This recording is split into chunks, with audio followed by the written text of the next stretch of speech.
নমস্কাৰ সকলোকে মোৰ অন্য এটি মিনি ভ্লগলৈ আশা কৰোঁ সকলো ভালেই আছে।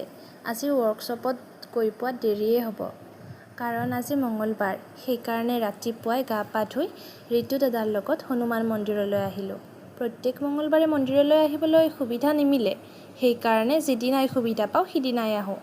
ৰাতিপুৱাই মন্দিৰলৈ আহিলে দিনটোলৈ মনটো কিবা এটা ভাল লাগি থাকে, নহয়নে? মন্দিৰত সেৱা কৰি সোনকালে আকৌ ৱৰ্কশ্বপলৈ আহিলোঁ। ৱৰ্কশ্বপত আহি দেখিলোঁ কিবা কিবি এক্টিভিটি কৰিব দি আছে ছাৰে। আমি সকলোৱে চাৰিওফালে ঘূৰণীয়াকৈ বহি লৈছোঁ আৰু মাজত দুজনকৈ চাই কিবা কিবি এক্টিভিটি কৰিবলৈ দি আছে। তাৰপিছত আকৌ 1টা মান বজাৰ পৰা লাঞ্চ ব্ৰেক হ'ল। লাঞ্চ ব্ৰেকত সকলোৱে যিসকলে টিফিন আনিছে টিফিন খালে। তাৰপিছত আজি আকৌ মন্দিৰলৈ গৈছোঁ যে সেইবাবে আমি মানে কিবা ইণ্টাৰভিউ লৈছে ইহঁতসকলে। এয়া আমাৰ টিটি মানে ফটোবোৰ দিবলৈ দিওঁতে ইমান ধুনীয়াকৈ ফটো প'জবোৰ দি আছে, মানে সকলো জানে সিহঁতে, আমাতকৈ বেছি ভালকৈ জানে। ইমান মৰম লাগে চাওকচোন।